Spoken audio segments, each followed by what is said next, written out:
Someone is asking, what is my favorite technique or tip for letting go more easily? Letting go of attachment. Well, like I was saying, usually letting go is the natural result of understanding. And when the Buddha recommends, the way he recommends investigating objects of attachment, he says it's good to investigate gratification, danger, and escape. So the gratification is interesting because it doesn't always mean that that particular object makes us happy, because we attach out of desire to get rid of something. So it doesn't make immediate sense, because usually we relate to attachment in terms of what we like. But the way this works, like if we're all caught up hating somebody for many years, or we create karma through that anger and hatred, resentment, and we're attached to those things, we can't let it go. And that's usually a good way to meet that person again in a future life. So you want to avoid meeting people you don't like again? Forgive them. But the way it works is really like when we like something, we grasp hold of it and we try to hold on to it. And when we don't like something, we try to get rid of it, but in order to try to get rid of it, we have to grasp it first so we can throw it away. So that's how the grasping works. And so learning to recognize how the attachment is operating, we need to kind of discern which type of desire, which form of desire is involved. Kama tanha, bhava tanha, attachment to ideals, attachment to becoming a good meditator, a good Buddhist, a good husband, wife, citizen, father, mother, child, whatever it is. And or vibhava tanha, the attachment we have to trying to get rid of what we perceive as our faults and our weaknesses, and getting rid of things we don't like, getting away from people we dislike, we have troubles with. So how do we look at gratification in the attachment? Is even with bhava tanha, kama tanha, it's easier to understand. We feel gratified by the pleasure that arises from our relationship to an object, an ideal. But then with vibhava tanha, the gratification is more in terms of realizing that we establish our sense of self as me, as somebody who doesn't like this and doesn't want it and wants to get rid of it. So it's still relating to things in terms of self, and the gratification is the imagined gratification that would come by successfully getting rid of it. So understanding that is one important step, because it'll show us why we're going out to grasp certain things. Then the danger, well, in case of anger or resentment, it can be quite obvious in terms of sense pleasures or ideals that we may be attached to. It can be more difficult because very often ideals, well, they seem good. We can create these perfect images in our mind, and they don't have any flaws, any faults as an ideal. But between the ideal and the reality, there's a gap. And it's interesting to watch ourselves, but also pay attention to people around you, people who are idealistic, and notice how much suffering comes from grasping an ideal. We meet those in monasteries all the time, because especially junior monks tend to be quite idealistic. They're inspired, they're ordained, they don't know much yet, but they learn the Vinaya and they're trying to be perfect in the Vinaya. And then they see someone else cutting corners and they start telling you, you shouldn't do that. And they feel right, because it's Vinaya. But it's self-righteousness. It comes with a sense of identification with this ideal monk who never cuts corners, who does everything right and perfect. And when we attach like that to ideals, we usually create a lot of suffering for ourselves, and usually for others as well. So that would be the danger. The danger in sense pleasures is that they're impermanent. So they might be gratifying for a while, but then a thing ends and we need to go and seek out a new one. And the effort and all the hard work and running around involved with satisfying sense desire is absolutely exhausting. So knowing gratification, recognizing what the gratification is, which is what makes us reach out and grasp something, but then recognizing the danger in doing so. And then the escape. You've been hearing about that for a while now. It's coming back to awareness, to knowing these things as being sankharas, whether it's the objects of desire or whether it's recognizing desire itself. And coming back to the knowing as a refuge, sati sampajanya, like Luang Por was saying this morning, the gate to the deathless, that's where we come back. And that's the position from which we can relate to desire. Allow it to do what it does. It arises, nothing wrong with that. It lasts as long as it does, nothing wrong with that. And then when it ceases, because we're not getting involved, it ceases according to its natural conditions. We're not feeding it. So usually we need to develop understanding in order to, that's creating the causes for letting go to happen. So letting go is the result of understanding clearly. And then once you get the knack of that, and you can, for myself, different times of in practice, different things work better. So there was once when Luang Por was talking, he was talking a lot during a few years when I was with him at Wat Paratanawan about how the body is in consciousness. Consciousness is not in the body, which is usually the way we relate to it. You think consciousness is here. Scientists try to find it in the brain or in some part of the brain. But he keeps pointing back to how the experience of the body is something we experience in consciousness. So the body exists as it does in consciousness. And I'd use that just to kind of develop this, practice this, nourishing this perception of this body being something that's in consciousness, and consciousness is always there. And it's easier to let go of the body, allow it to do what it does, be as it is. It's healthy, it's sick. Got a bum knee, I have to walk slowly, sit on a chair, and I don't need to get upset with it because it's just the body doing its thing. And in consciousness, the body's like this right now. And then things change, because that's the nature of the body. And from this position of consciousness, of awareness, it's easier to accept things as they are. And then when you use something like that, the body is just one aspect, and then something else happens in the monastery that makes me upset or confused or whatever the emotions are that arise, and I can go, oh look, feeling upset is like this, and it's a feeling that arises in consciousness. Getting irritated by someone's behavior, getting angry about a situation, feeling confused. All of these, I turn them around and say, I feel confused, I feel irritated, annoyed, angry, I feel upset, I feel treated unfairly, or whatever it is that we feel. And then I'd rephrase it in terms of what it is in consciousness, and it's doubt arising in consciousness. It arises and ceases. Doubt is like this. Confusion is like this.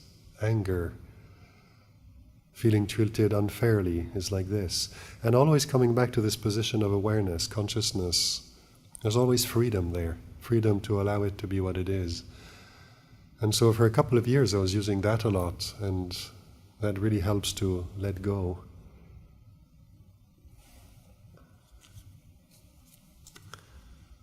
It's like this. There's another one that sometimes works ferociously well. It's like this. It's just such a statement of acceptance. So I was using that as a reminder to bring us back to this acceptance of the way it is. and then we let go of the struggle with the way it is.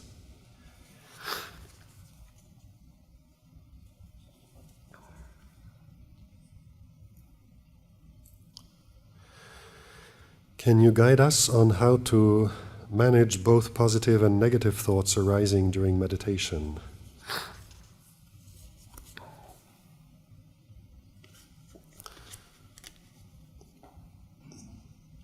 You've probably heard Luang Por in his various talks over the years mention this very simple exercise of thinking intentionally, because he's always described himself as being someone who loved thinking, loved reading books, and had a lot of doubt because of that, and was doing a tremendous amount of thinking. And so that was one of the things he had to learn to deal with. And when he talks about that, the way he worked with it was thinking intentionally, a very simple sentence. I am Asoko. So it's 3 thoughts, 3 words, 3 thoughts that I can think in my mind. And then if we think one thought at a time and allow a gap between each thought, and determine to notice the arising of the thought and the ceasing of the thought. I, very short, just 1 letter. Before the thought arises, there's no thought. And after the I has ceased, there's no thought for the duration of that gap until I think am. And then again, am has ceased and there's a gap there. Without a thought before I think Asoko. Intentionally thinking something like that and noticing the thoughts and noticing the gaps as well is an incredibly powerful tool to teach the mind, 1, how to recognize thoughts, and then how to recognize non-thinking, which is also a part of what happens in the mind. With our educational system, we're taught how to think, how to use thinking to great benefit. And so we place great value on thinking, but we have to come around to meditation to hear about non-thinking, the silence in the mind. So the educational system doesn't have much use for silence except when you're taking exams or listening to the teacher. But then again, it's about knowledge and thoughts and speech and language. So we don't usually pay attention to silence, and yet there's plenty of it. So a way to learn to recognize silence, non-thinking, and then notice when thinking arises. This is a very, very valuable exercise. It's incredibly simple, so very often Luang Por teaches it, and people get the idea, they get the gist of it, and they nod and they go, oh yeah. And then I like to wait a few days and then go and ask the monks, novices, or lay people that are residing in the monastery, and I said, did you try that? It's like, oh no. And it's a pity because it's extremely powerful. You can do it any time. You can do it now during the retreat. You can do it sitting at a light, waiting in the traffic. The light is red, and just go slowly and notice the gaps between the words, the thoughts. And what you're teaching yourself to learn to recognize thinking, recognize non-thinking as well. Start paying attention to the background, to the space, the silence, the space in which thoughts arise and cease. Because that's always there. We don't have to create silence. And when there's noise, silence doesn't disappear. Noise arises in silence, but it doesn't make the silence disappear. It's like the space in this room. It's a pretty high ceiling, so even with 100 of us in here, it still feels very spacious. And then when everybody leaves, the space is still here. And if they need to use the room to store furniture because they're knocking down a building and repair it, they can fill the space up to the ceiling with chairs and furniture and all kinds of things. And yet the space is still there. It's full of objects, but the space doesn't care whether it's empty or full. The space is still the space. And so this silence in the mind is the same thing. It's always there. Thoughts are created. But non-thinking, the silence, the emptiness, before a thought arises and after it has ceased, that's not something you need to create. It's kind of the natural quality of the mind when there's nothing being created. So when you practice this, use this exercise, and you don't have to do much of it for you to start seeing the effects it has on your ability to notice thinking. And you start noticing that there's this intentional thinking that we produce in order to train with this exercise, and it makes thinking very clear. But then you might be sitting looking at something and not noticing that you're not thinking, and then in your field of vision something happens or somebody says something, and in reaction to that a thought arises. And you go, oh, look at that. You didn't think that thing intentionally. It's conditioning, it's habit, it arises. And thoughts are not always according to reality. We can see someone behaving a certain way and wonder if they're completely nuts for doing what they do, because we don't understand the context. We're operating from an assumption, and then this thought arises from that assumption. Just from perceptions and memories and our own conditioning, we assume that, and it doesn't make sense. But when you're able to notice thinking, you notice thinking as actually something happening in the mind, and then secondary to that, the content of the thought might be a good thought or a bad thought, a positive thought or a negative thought. And then you can start investigating that and seeing how when we think negative thoughts and we dwell on them, then we start feeling negative. It affects us a certain way when we start believing those thoughts and indulging in them. And similarly, when we think positive thoughts, then we start feeling positive. It's very useful to notice that. So in the practice, when thoughts occur and you find yourself maybe caught in a bit of a loop of negative thinking, rather than try to fix the negative thinking and change it into positive thinking, which you can do, but then you have to work for it because thoughts are created, so you have to create the positive thoughts. It's more work, and you end up still being caught in thinking.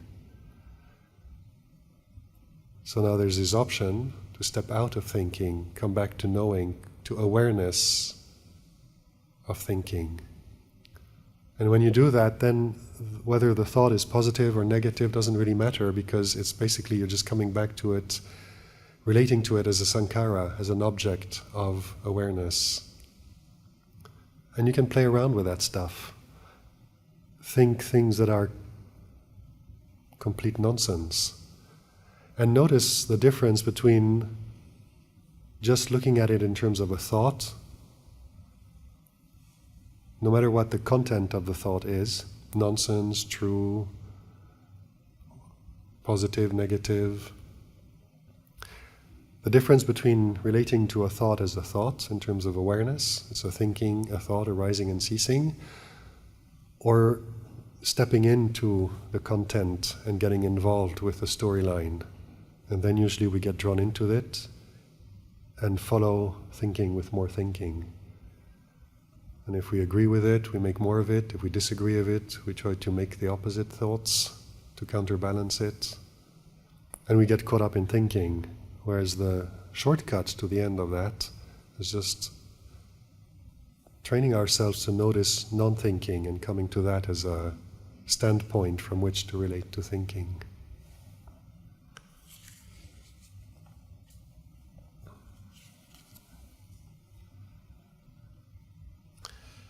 Could you explain anatta further, non-self, in the sense of knowing? What is knowing then? One consciousness after the next? So I don't understand that last bit, one consciousness after the next. I'm assuming it possibly refers to this notion of, I think in Burma they use this sometimes, or a sort of consciousness moments that are extremely short. So like Luang Por has been reminding us, consciousness is timeless, knowing is timeless, is here and now. So there is no one after the other, because when you think of one after the other, you're back into thinking, into remembering the past and imagining the future, and putting knowing in terms of thinking about knowing in that context. Then we can produce this idea of one moment of consciousness, and the previous one and the one after it, and how do we relate to them? Well, then we're thinking, and we relate to thoughts in terms of knowing, thinking, so it becomes an object.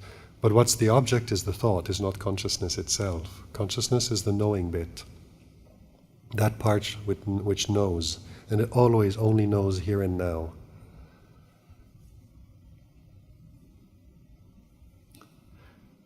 And when you start thinking, then you can create a sense of me thinking.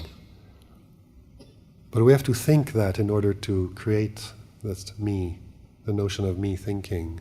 The reality of the experience is just this knowing. Knowing doesn't have an owner. Consciousness doesn't have an owner. That's why it's very interesting to use the teaching on the 5 aggregates that the Buddha gave us. It's another handle on this issue, where he points out that these are the 5 things that we continually grasp and call me and mine, but they're actually just that. They're just a body, just feelings, just memories and perceptions, just thoughts and emotions, and just sense consciousness. There is no owner. It's just arising and ceasing according to causes and conditions. And when we think about it, we say, I, my body.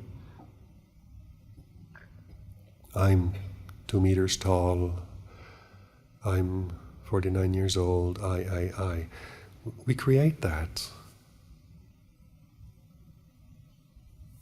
Like Luang Por was talking about Singapore, the island doesn't call itself anything at all. We as human beings say this is Singapore. But the earth, the island, the ocean, they don't call themselves anything. They just are. This body just is.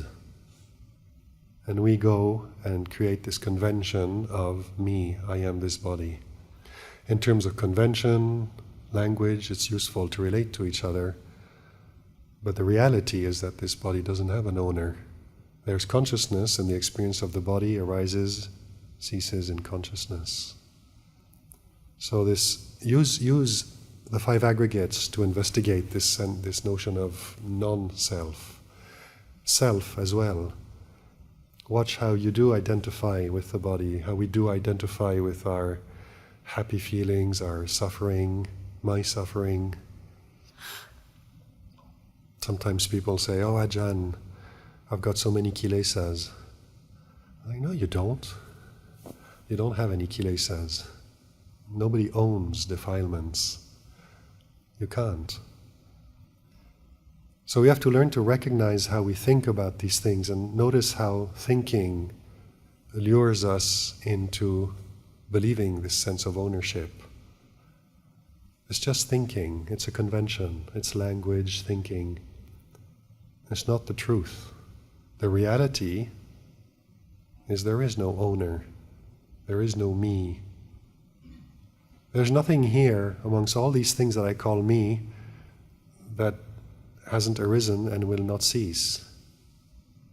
And when you start watching how we establish this sense of me, I'm happy, well, how long does that last?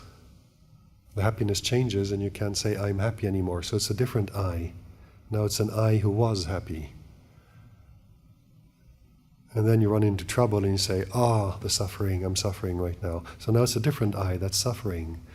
And you can see how every time something arises, we call it me and mine, and we're establishing a sense of identity right there and then. And the thing ceases. The sense of identity ceases, and we have to create it again in order for it to be able to exist again. And we do this with these 5 aggregates. It's hard work having a self. So if we can study this and look at how we're doing this, we can learn to let go and put it down.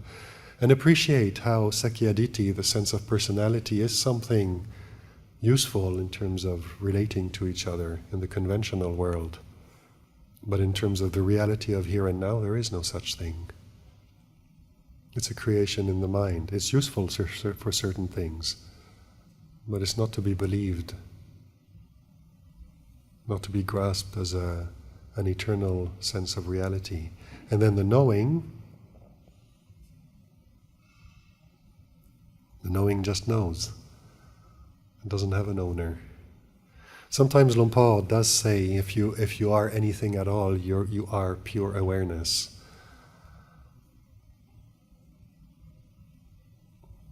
Why does he say that? Because he wants us to look at that, come back to that. He's not telling us go and grasp it and make a sense of self out of it. It doesn't work that way, but it's language. So learn to study, learn to recognize thinking and language the way I was describing earlier, this exercise Luang Por gives us to work with, because it really, really reveals clearly thinking versus non-thinking. And then because we can start stepping back from thinking, we've got somewhere to step back to, then we can recognize our relationship to thinking and how fraught it is when we start believing our thoughts, grasping them.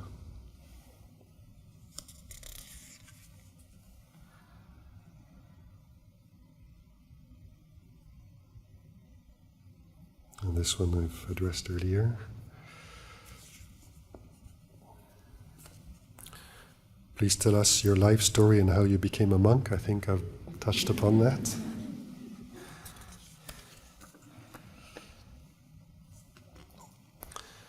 I think on the first day I mentioned something about how fascinating the grain of the wood is. So this question is, I didn't quite understand the comment about finding the wood grain fascinating.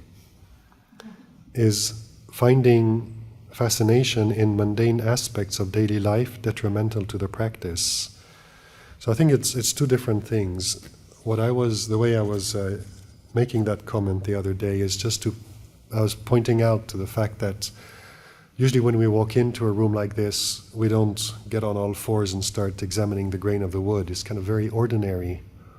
And yet when we're sitting here, bored stiff with the breath, and we've thought our way around the universe 3 times already, and we look at the floor, we can start finding it really pretty. And noticing how not all slats of flooring are actually the same length. Some are shorter, some are longer, darker, tighter, grain, looser, and so we can really get quite fascinated in something very ordinary. So the way I was using that was more pointing towards our ability to do that, our ability to find something very ordinary, really fascinating. If we can do that with wood, a wooden floor, we can also do that with the breath. So that's how I was using the comment.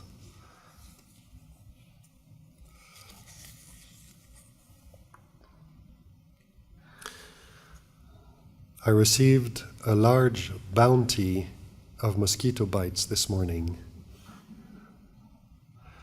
The itch is begging for attention, similar to aches and pains while meditating, but this is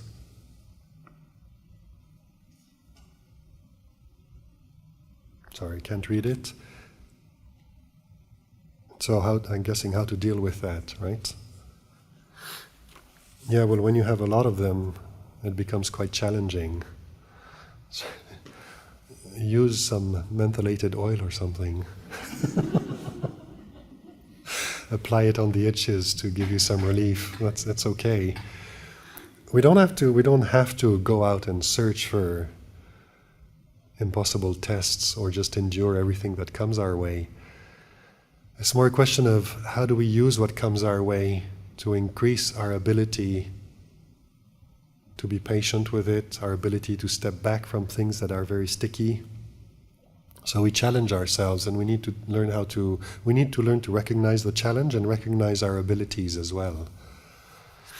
And sometimes we'd like to be able to take on a certain challenge, but we don't have yet the resources to do that. So Luang Por Sumedho, for example, he had very, very firm samadhi. He really could establish his mind on something and hold it there unwaveringly. And so he was having all these troubles with his teeth. He went to see the dentist. They'd already pulled one and then the other, and there was a few left. And he decided that these teeth were nothing but a nuisance. So he went to the dentist and asked him to pull them all out and just give him dentures. I guess back then they didn't have yet notions of how that impacts the rest of your body and your health. But anyway, the dentist was a bit kind of aghast, because doing that, he knew how much pain it inflicted, and doing it to a monk he respected a lot didn't feel right, but Ajahn Chah insisted, so he did. And he pulled all those teeth out, and Ajahn Chah said he was able to stay with it until the pain became so strong, the mind just left the body, and he was watching it from outside. He knew, he trusted his ability to go and meet that challenge. He didn't necessarily know what the mind would do, but he knew that he had the tools to deal with it one way or another. And the result was, pop. The mind said, oh, no, this is too strong. And it left, dissociated itself from the body. I don't recommend any of you try that. Unless you know from your own experience that your samadhi is really, really strong, and you have the ability from experience, from having tested before, that you can meet incredible pain and still go and place your mind on something else. Then maybe you can try it, but otherwise don't. And so with these mosquito bites, try. You come up and you feel sore and you sit with it, and then you find it's just impossible. Put something on it to relieve the itch. Maybe just leave one and work with one.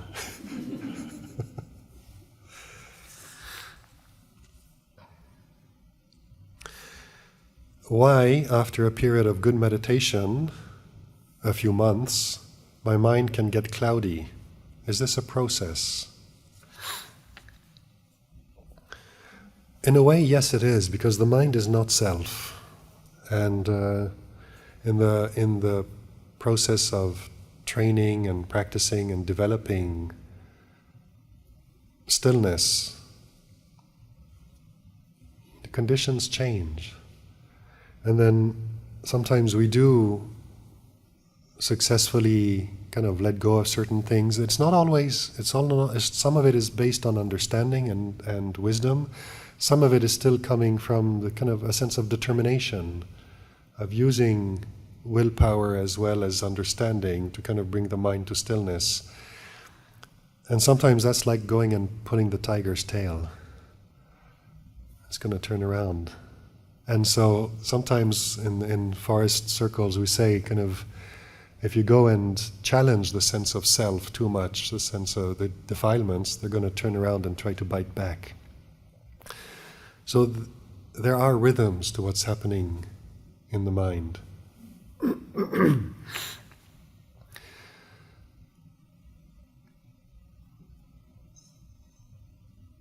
It's okay to just notice those, but also pay attention to this sense of cloudiness. I mean, sometimes it's just the way it is. Like Ajahn Amaro talks about having experienced for years this feeling of every time he sat meditation, it was like a block of concrete.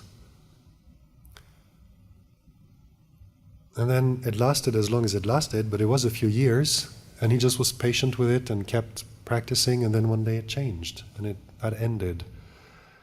And we don't always understand what it is, but the way we can relate to it is just here's another condition. It's like this. It's pleasant or unpleasant. Sometimes we want to understand it, like why does the mind get cloudy after a decent period of good practice? And it's okay to say, I don't understand, I don't know. But we're coming back to awareness, and awareness is aware of not knowing. It's aware that there's something happening here. It wasn't like that before, so it's something, it's a sankhara. It has arisen. How long it will last, we don't know. But we can take our stand with awareness and just wait it out and see how long it takes to change. Like I feel very inspired by this story of Ajahn Amaro's kind of sitting like and feeling like a block of concrete for years. That takes patience. And I don't know the full story, but I've never heard of him kind of taking a chisel and a hammer to the concrete and destroying it, as much as just allowing it to change according to its own nature. So observe it, and you're always safe when you come back to awareness of any condition that arises in the mind. Because whatever the condition is, it's a condition, and we can know a condition being like this.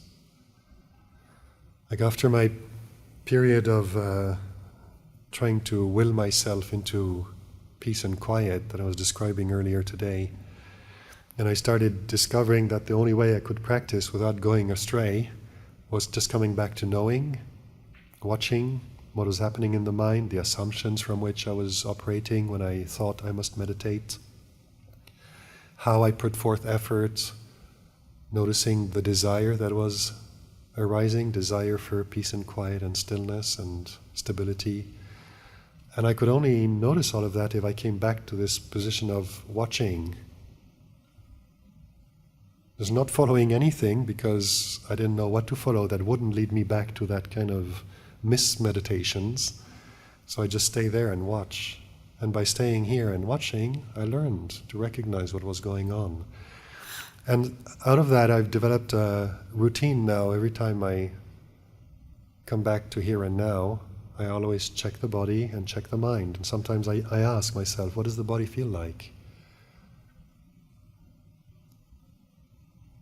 Just have an overall sensation, or maybe just scan and notice different parts of the body feel differently. So the body's like this, and then what's the mood?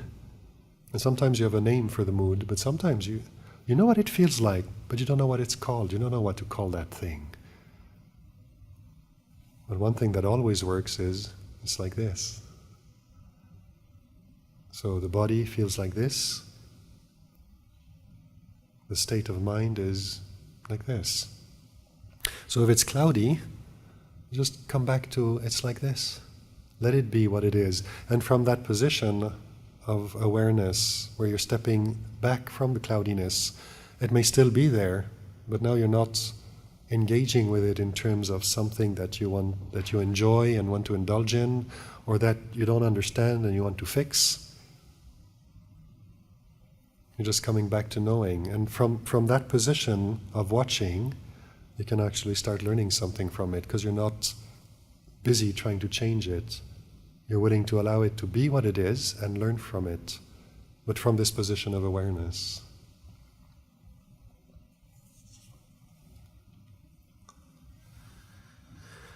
All is impermanence except consciousness, but physical conditions, pain, will end only in death. How to endure the constant pains and sufferings, even in this lifetime, and being at ease and at peace with oneself.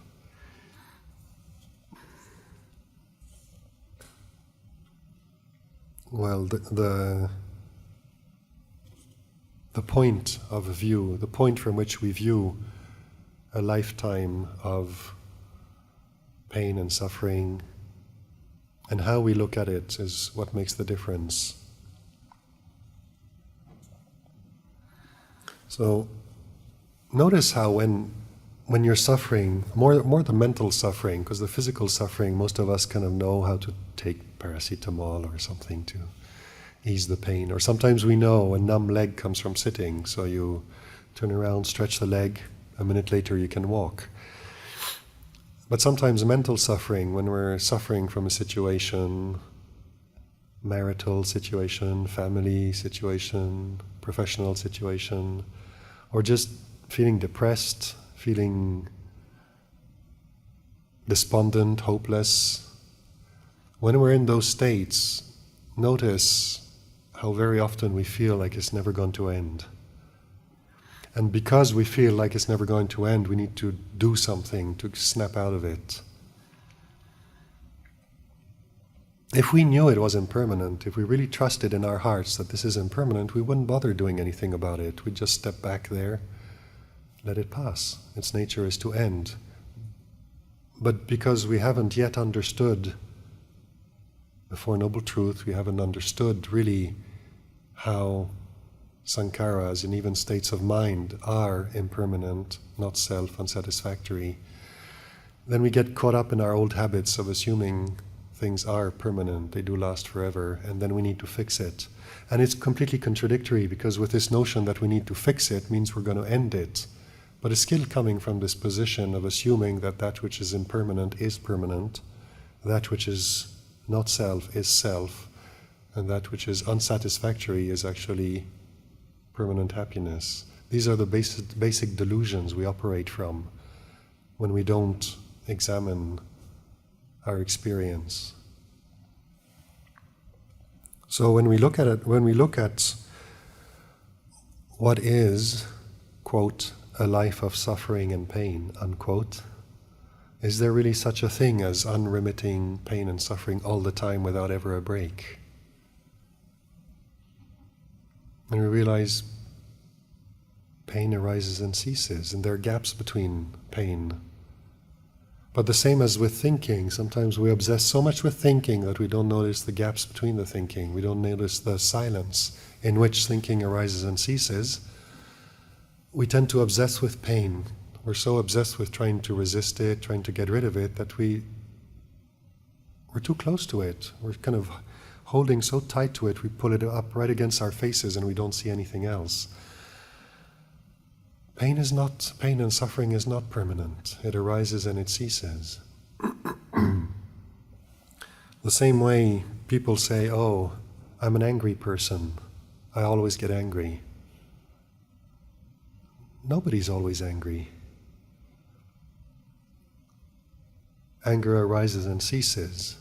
And if we're someone who hasn't yet understood that anger is just anger, it's not self, we can step back from it and let it arise and cease without getting involved. Then every time we get involved, either we get angry, we become someone who's angry and we speak and act upon it, or we really, really hate anger and we try to get rid of it because we really don't want to be an angry person. And in both situations, we're obsessing with the anger, feeling self-righteous or trying to get rid of it. And we forget that before anger arose, there wasn't any anger. So in the Satipatthana Sutta, in the third part where the Buddha is encouraging us to know the mind as the mind, he's got a list of states of mind. I really encourage you to memorize them and use them to investigate states of mind. And the Buddha says,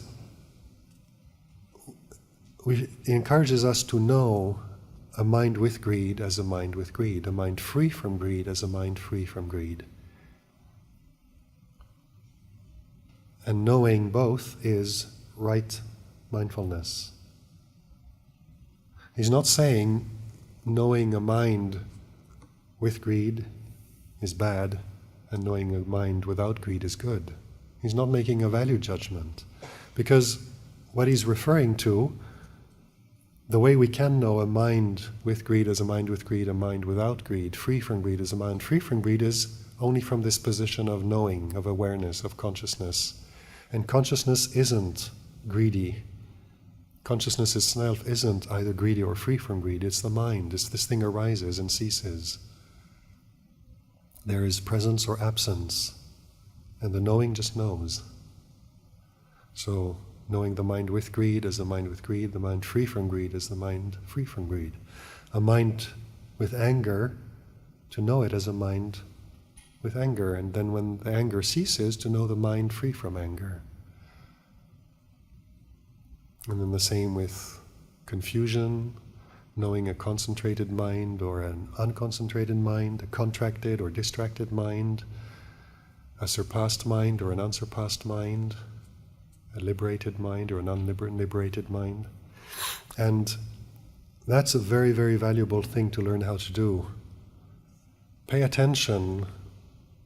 If you think you're someone who gets angry easily, I'm an angry. If you identify yourself as someone I'm an angry person, start paying attention to all the times you're not actually experiencing anger. I think I can pretty safely assume that right now, out of this 100 people in the room, no one is kind of experiencing anger. So notice that. And this is knowing a mind free from anger as a mind free from anger. If you come back to this knowing, know it for yourself. It's pachatang veditabo vinyuhi. Know this for yourself. Right now, a mind free from anger is like this.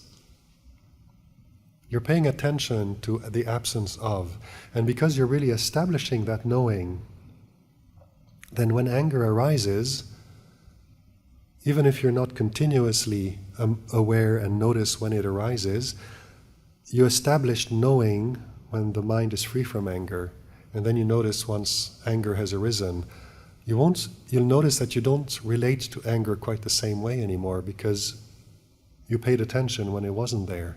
And now it's here. And that's really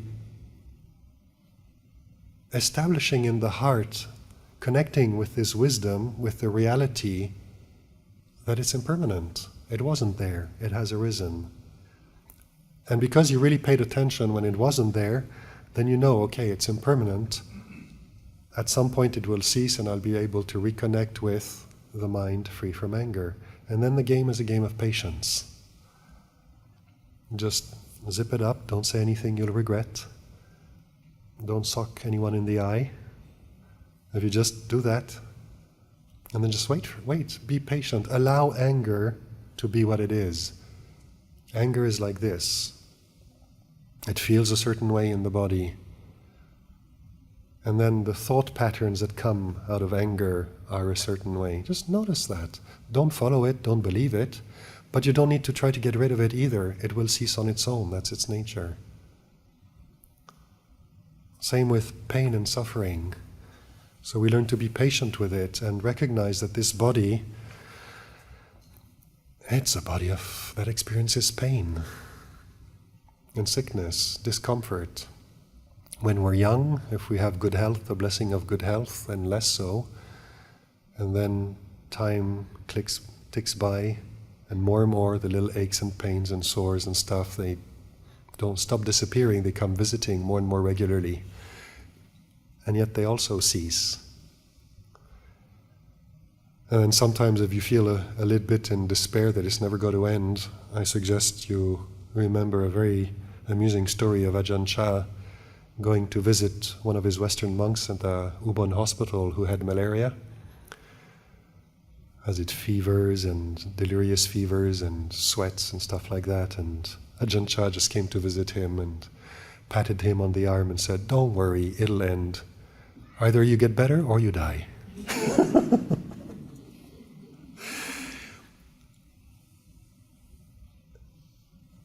It does what it does. And learning to trust in this knowing, our ability to know that it's impermanent. It is impermanent. And every time, notice when there isn't any pain. Make a point of registering that, of making it knowledge, something you know for yourself. Then when pain arises, you know it arises, and whenever it'll cease, it ceases on a background of absence of pain.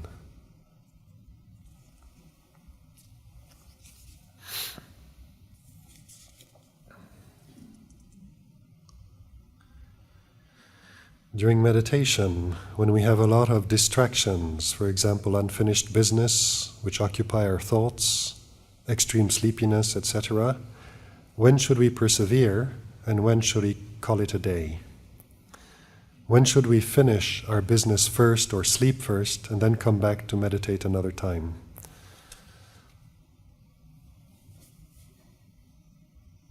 I don't have an answer to that. You have to figure it out for yourself. It depends. It's like Mahamoggallana, he was wrestling with a lot of drowsiness, and the Buddha gave him this kind of graduated way of dealing with sleepiness. He said, if you sit and you're starting to feel drowsy, sit up straight and pull your shoulders back and breathe in deep and energize the body. And if that doesn't work, pinch and rub your ears. It's a little bit painful, it kind of wakes you up. Probably a bunch of acupuncture processes being activated. If that doesn't work, get up and start walking meditation. If that doesn't work and you're still drowsy, go out because most of the time it's at night. It's more difficult to stay awake and meditate at night. So he says, go out and look at the moon and the stars. If that doesn't work, try washing your head, putting cold water on your face. And if that doesn't work, go to sleep. Obviously, the body needs rest. So sometimes we don't know exactly where the body's at. Even with a lot of experience, sometimes we still need to ask the body, where are you at? What's happening? Or the mind. We can come from very busy lives, step into a retreat like that with the expectation, the hope that we'll be able to sit and get peaceful and get insights and get enlightened. But then we come here and it's a struggle. So what we need to do is just realize, come back and check with reality, the reality of the body, the reality of the mind. If there's something really occupying your mind, unfinished business, well, maybe you need to go and take care of that. And then when it's done, you can leave it. But try letting it go first and go take care of it or go to sleep if nothing else works. But this is something we need to test and experience, try out by ourselves, see what works in a progressive manner.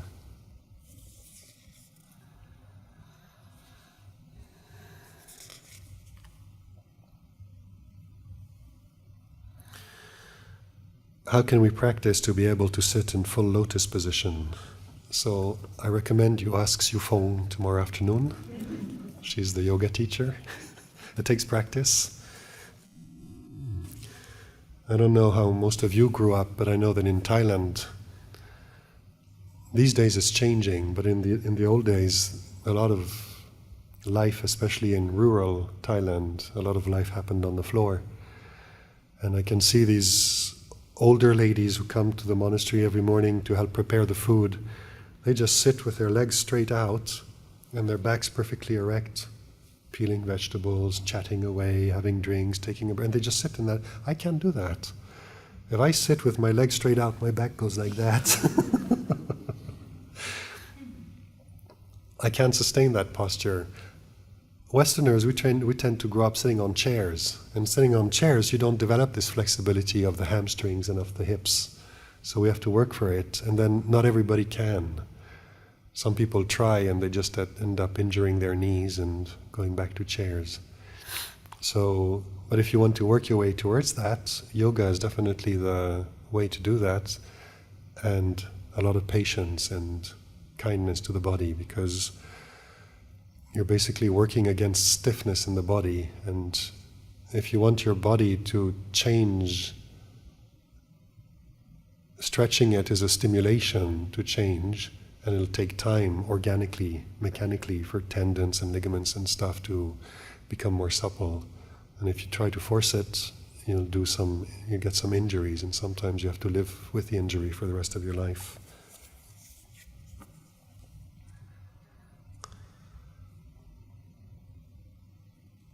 So this one I'm not quite sure I understand it. The present is the key to the past. The past is the key to the future. However, these keys will never be complete. Therefore, we only need to know the present. Is that correct? So the last bit is definitely correct. the present is all we can know. The past being a creation made out of memories that arise in the present, and the future is made as a creation in the mind, made of thoughts, imaginations in the present. The present is all we have, there's nothing else. If we think there's something else, well, that's it, we think it, we create it in the mind. So I think in this question there might be that kind of looking at it in terms of Dhamma, and then it's a little bit overlapping with this view of in history, we learn from our mistakes from the past. If you want to use it in terms of learning to consider kamma, look at the present as vipaka kamma, the result of kamma that has been created in the past. This body is a consequence of us not having understood the Dhamma completely and made an end of rebirth in the previous lifetime. So when we died, we still had that habit of going and grasping something, anything, because we're still not completely free. So this is what we have to put up with for this lifetime. But also, it's also interesting to just look at that, and it helps bring a lot of acceptance into the heart if we can look at our situation in the present. Even suffering, difficult situations that arise is just vipaka arising from the past. Like Angulimala, who was misguided and was murdering hundreds of people until the Buddha saved him, taught him the Dhamma, and he actually became one of the liberated ones, the Arahants. And yet, when he went Bindabat, people still threw stones at him, threw sticks at him, called him names, insulted him, and he would come back to the monastery, and he'd just look at the Buddha, kind of, his robes were torn, he had bruises and blood running, his alms bowl, which was made of clay, was broken, someone hit that with a stone, and he's bringing these kind of himself and his equipment in rags back to the monastery, and the Buddha just said, "Be patient, Angulimala. This is vipaka kamma. You have to be patient and endure this." And it's a very nice way of relating sometimes to difficulties in the present, rather than feel like we have to fix something because there's something wrong with the way things are. Just reminding ourselves, it's just vipaka kamma. Let it wear itself out. Just come back to knowing, awareness, patient endurance, and allow it to cease on its own. And then in the present, the karma we create in the present will bear results in the future. So if we want to live with good results in the future, we can create good causes in the present. If we don't want to live with unpleasant consequences in the future, then we can try to improve our awareness and understanding of what we're doing so we avoid creating the conditions in the present for more suffering in the future.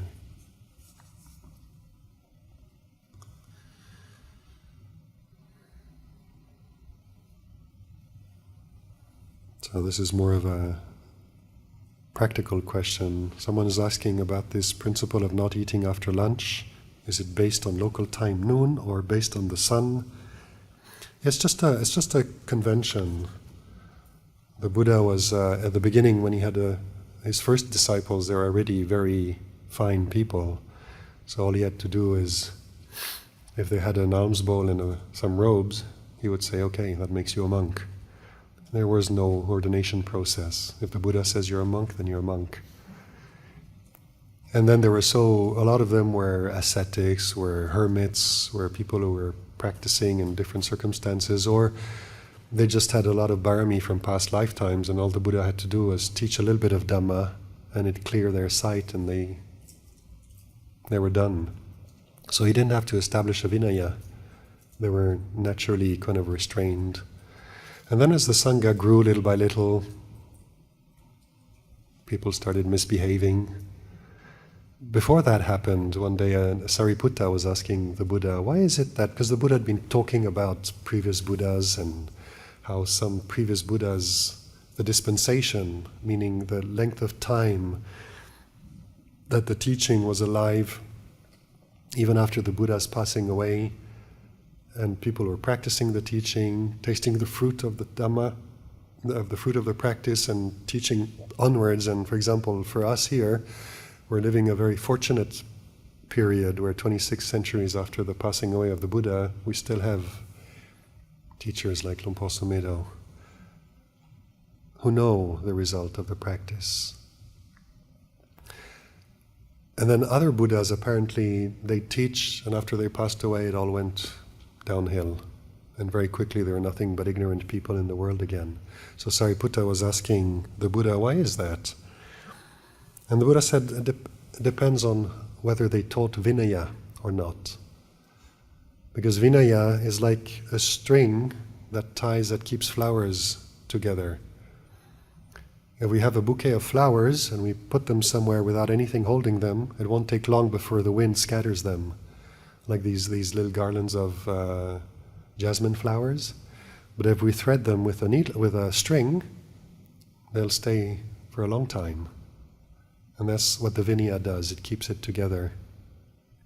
It establishes a way of life that is conducive to realizing the teachings, to practicing. So Sariputta is like, cool, can you establish a Vinaya then? And the Buddha is like, it's not the right time yet. The Sangha has to develop further and grow. So everybody's behaving themselves well. If the Buddha, in the midst of that situation, says, okay, let's say 227 rules for you guys, out of the blue, then it's no different from Moses going up the mountain and coming down with these blocks of stone with 10 rules on them. They might be good rules, but then it's based on trusting, out of believing in someone that they know what's better, and we're not developing any wisdom. And the Buddha wanted people to understand why rules were established, so he waited for monks to start misbehaving. And when it's obvious what the absence of rules leads to, he establishes a rule for that type of misbehavior. And over his whole life of teaching, until he passed away, he kept doing that and amending them. Sometimes he established it one way, and then naughty monks, kind of find ways around it, because the formulation, it becomes very legalistic. And they find loopholes and stuff, so he has to close the loopholes and amend the rules. And then when he passed away, he said, okay, the rules are the way they are, just use them this way. Don't add, don't subtract to them. And so this rule about eating after lunch, not eating after lunch, was basically a way of teaching the monks how to practice restraint. And there was before the rule existed, there was one monk who enjoyed practicing during the day very much. So he'd go off and some sort of patch of forest or a park or somewhere and practice, and then at night he was hungry. So he takes his bowl and goes into town. And I don't know what happened, but how he managed to do that for long enough, but one night, it's kind of a stormy night, and the rain hasn't come yet, but it's pitch dark and there's a lot of lightning going on, and he's walking along the stream to this house to look for food, and the lady who lives in that house is just doing her laundry late in the little stream, and then in the flash of lightning she sees the monk, and she wasn't expecting a monk coming to look for food at night, and she just jumps out of her skin and thinking it's a ghost and goes running with fear, and he has to reassure her. And anyway, the story makes it back to the Buddha the next day, and the Buddha says, well, it's not really appropriate for monks to be going looking for food any time of the day or night. And so he started limiting the time monks could go on alms round, and also suggesting to the monks, rather than having 3 meals a day, try skipping the evening meal. And those who like their evening meals are like, what? The evening meal is nice. Okay. And so they skip the evening meal, and they realize actually they can do perfectly well on 2 meals a day. And so he let that settle in for a bit, settle down, and then he said, well, try 1 meal a day. What? And again, so he basically was teaching the monks, actually in terms of bodily needs, 1 meal a day is enough. And then, of course, he made exceptions for those who are elderly, who can't digest well enough. They can't digest a whole meal in one go. They have to eat a little bit because they have health issues. So he made different amendments, but he kind of kept that midday cutoff. And then he made other substances allowable that were at the time of the Buddha considered ingredients of medicine when they didn't have big pharma taking care of us. So they used things like honey and molasses and oil and ghee and something that's akin to what we call cheese these days. And these things were used as medicine back in the days, or ingredients of medicine. So he said, if monks need something in the evening because they're feeling weak or unwell, they can use these 5 tonics. And so it applies to where we're at. So here, after midday, we don't take food, we just take tonics. If we travel back to England, then it's midday there.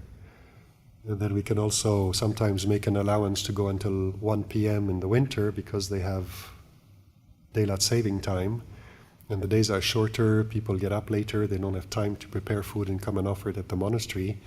So we use when the sun is that's the way the rule was set, was when the sun is at the zenith.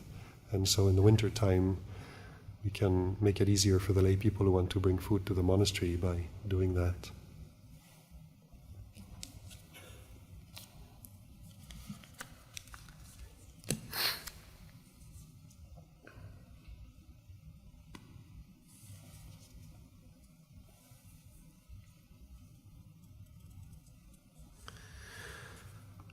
Does a concentrated mind automatically lead to wisdom arising? If no, how does one develop wisdom? That's an interesting question. There's a very beautiful sequence the Buddha describes. I haven't rehearsed it in a while, so forgive me if I don't get all the details right. But it either starts with suffering or with faith and leads to keeping precepts, keeping standards of morality in terms of restraining our speech and our actions. And the Buddha says, keeping moral precepts naturally leads to freedom from remorse. For someone who keeps precepts, there's no need to wish, may I experience freedom from remorse, because it's the natural result of keeping precepts. For someone who's free from remorse, the natural result is to experience this. He just uses a Pali word called pamojo, which has various translations, but I like to translate it as this kind of healthy sense of pride and happiness. There's a sense of joy that comes from being free from remorse, when you realize it, when you kind of contemplate it. For someone who is free from remorse, there's no need to wish to experience this sense of joy, because it's a natural result of freedom from remorse. For someone who experiences this, the natural result of this sense of joy is a certain serenity. There's no need to wish for serenity because it's the natural result of it. And then serenity naturally leads to happiness, sukha. The natural result of happiness in the mind is that the mind becomes still. That's what we call a concentrated mind. So it's not concentrated like super focus, it's just still, a sense of stillness and brightness. And it's natural for a mind that is still and free from the 5 hindrances to see things the way they are. And the natural result of seeing things the way they are is to experience dispassion. For one who experiences dispassion, the natural reaction to that, response to that, is relinquishment. And the natural consequence of relinquishment is liberation. It's a very beautiful sequence that leads, it's kind of showing the nature of these things. And in a way, it's kind of reassuring because it means we don't have to work extraordinarily hard for each and every one of these steps and create it. It's like if we get the ball rolling, it'll start rolling and it naturally leads to this. He has many similes like that for the practice. Sometimes he compares the practice to like a logger who's logging a forest and sends the logs downriver, so he chucks them into the river, and the log will reach the ocean, the mouth of the river at the ocean, if it doesn't get snagged on low river banks, in tight river bends, if it doesn't get stolen by thieves. So if a whole bunch of things don't happen, the natural result is that this log will go all the way down to the ocean, where it can be taken to a mill and turned into furniture, made use of. But it's also interesting to notice how we're coming back again to this Dhamma Vichaya, being watchful with his intent to understand, the intention to understand the nature of reality. Because we can actually, there are quite a few people who live a pretty wholesome life. They don't go around killing people, stealing people's belongings, misbehaving in sexual relationships. They don't tend to lie, and they're not attracted to alcohol and drugs.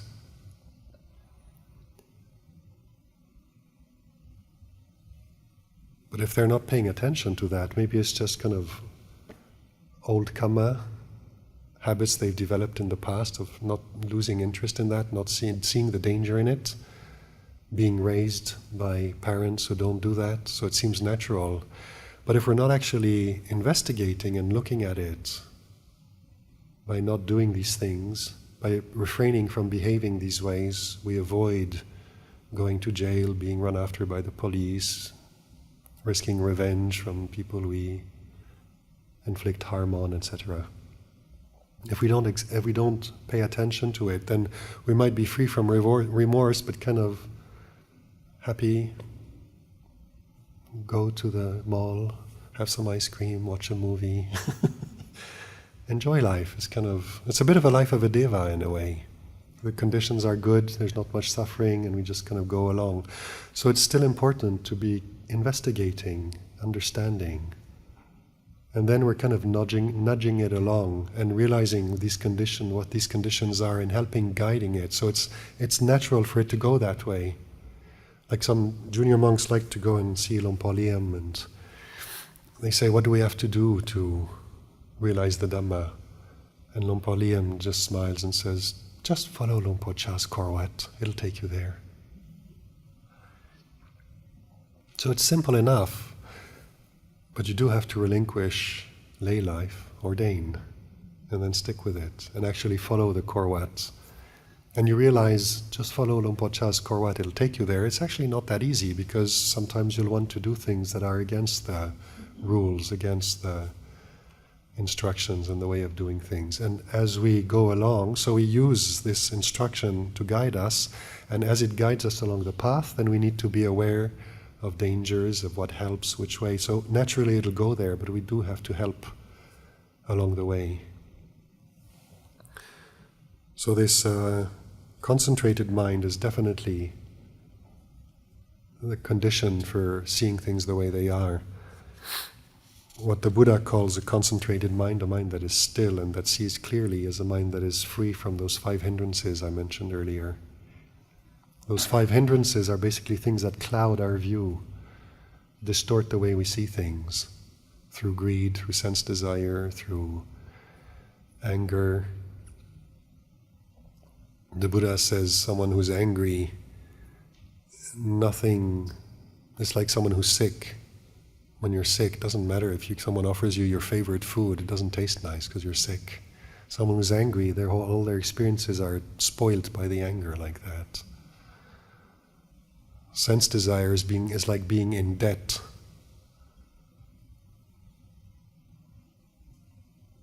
Desire promises happiness, and it gives you a little bit, but you've invested in desire. The gratification is impermanent, and now desire is going to come back and ask for more. So it's like borrowing money. The loan sharks are going to ask to pay back afterwards.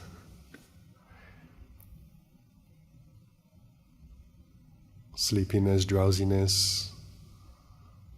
I think that one's like being in prison. You can't see beyond the walls. It's all kind of, you can't see anything. When you sleepy and drowsy, you kind of, lights go out. I forget what the simile for restlessness and worry is, and then doubt is like going and walking across the desert. We're caught up in a loop of thinking, having a question, trying to answer the question through thinking, but actually it just leads to another question and another, and we just keep crossing the desert and never find water. Because thinking is not the answer to doubt. Coming back to awareness, knowing doubt as doubt, and leaving it alone. Leave the question alone. No need to answer it, because knowing is here with the awareness. Knowing is not in the thinking that's going to produce an answer. The knowing is here. So doubt kind of keeps us in the loop of thinking, and it's like crossing the desert. So when these things have been abandoned, have been suppressed, have sort of ceased, then there's nothing clouding knowing. There's nothing preventing the mind from just landing and being still. And then when we're still, that stillness is the reference point from which we notice impermanence arising and ceasing. So concentration is definitely extremely useful, that stillness. But in this factor that I keep coming back to, Dhammavichaya, investigating, looking, seeking to understand what is the nature of reality, what are the delusions that we like to believe in or that we're used to believe in. Investigating is very important. Seeing what leads to benefit and what leads to detriment, what leads to suffering and what leads to freedom from suffering.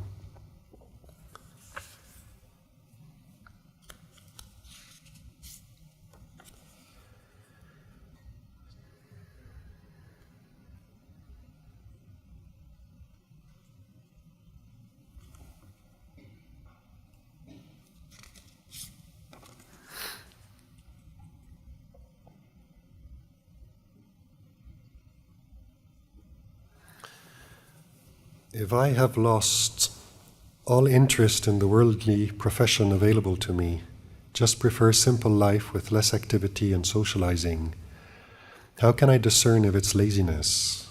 Until now, practice and merit is not ready to fully commit to monastic life.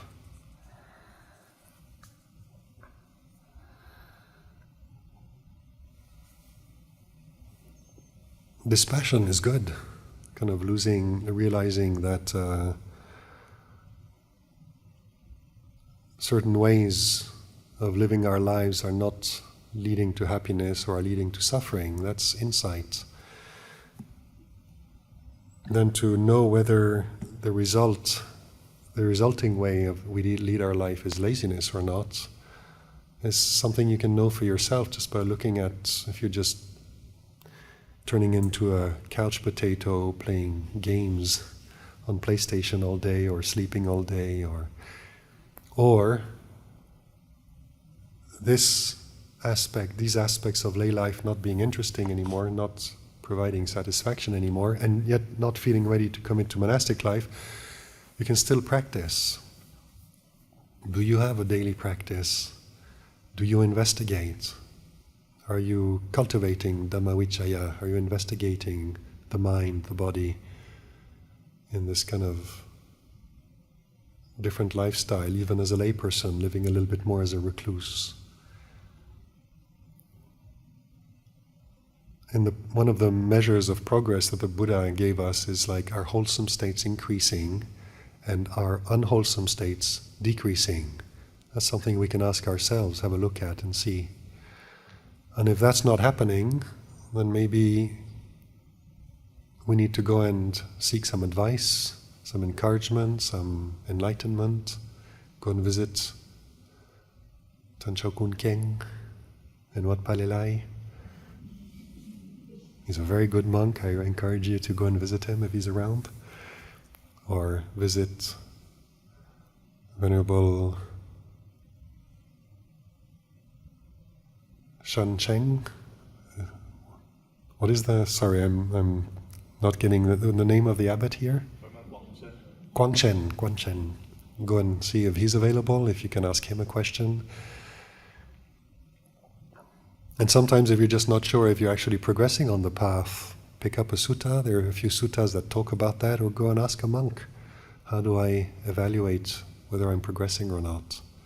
And basically, you get a notion of if you're putting effort into it, if you're testing out various things and trying to understand it. You can quite easily take a measure of whether there's laziness involved or not. Laziness is like, can't be bothered.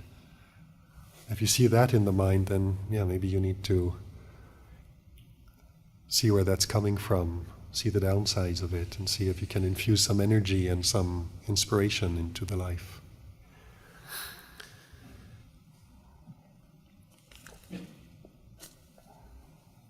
I'm quite happy, actually. I think I've taken care of all the questions that were given to me today. There's still a few from yesterday left.